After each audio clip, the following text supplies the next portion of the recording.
Ramai orang ingat jadi pengusaha vertikasi ni goyang kaki je. Ramai nampak kebun yang cantik je, hasil banyak, sistem automatik.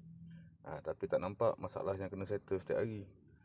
Pagi-pagi buka phone, pemetik mesej tak masuk kerja. Ada kenduri kahwin lah, nak pergi ambil ubat lah.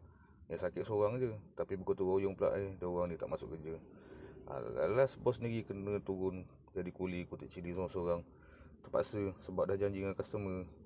Pokok tak tunggu pekerja datang baru nak keluar hasil.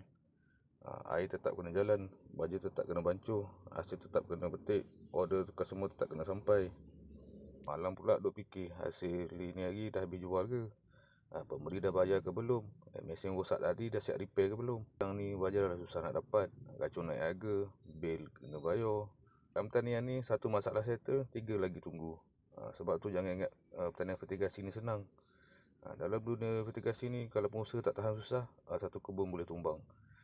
Baju bersih tak masuk hidup tak kotor dengan masalah.